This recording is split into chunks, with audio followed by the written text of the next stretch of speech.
ठाकरेंची तोफ मीरा भाईंदर मध्ये धडकणार.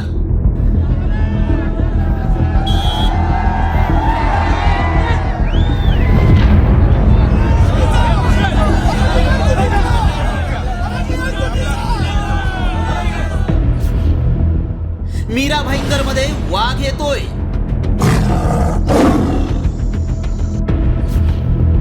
मराठी अस्मितेचा मुद्दा पुन्हा ऐरणीवर.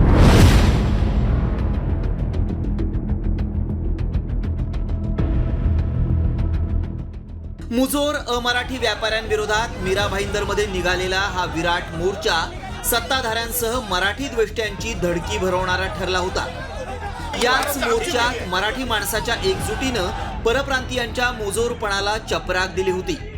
आता त्याच ठिकाणी राज ठाकरेंची सभा होणार आहे. वाघ येतोय असं म्हणत राज ठाकरेंच्या कार्यकर्त्यांनी सभेची जोरदार तयारी सुरू केली आहे. दरम्यान 2017 मध्ये मीरा भाईंदर महापालिकेत सत्तेचं गणित कसं होतं पाहूया. भाजपचे 66, शिवसेनेचे 22, काँग्रेसचे 10 नगरसेवक होते, तर मनसेचे 0 आणि राष्ट्रवादीचे 0 नगरसेवक होते.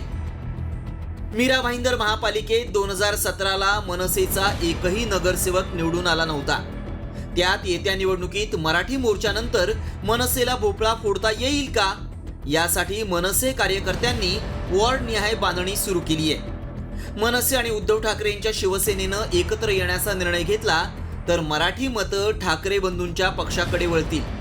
त्यामुळे भाजपची महापालिका निवडणुकीत कोंडी होण्याची शक्यता आहे. मराठी विजयी मिळाल्यानंतर राज ठाकरेंची ही पहिलीच सभा असल्यानं या सभेतून पालिका निवडणुकी संदर्भातले कोणते आदेश कार्यकर्त्यांना दिले जातात याकडेच मनसैनिकांचं लक्ष लागलंय. ब्युरो रिपोर्ट, साम टीव्ही न्यूज. आता isakal.com आहे देशातील नंबर 1 ची मराठी न्यूज वेबसाईट. प्रत्येक अपडेटसाठी isakal.com ला नक्की भेट द्या.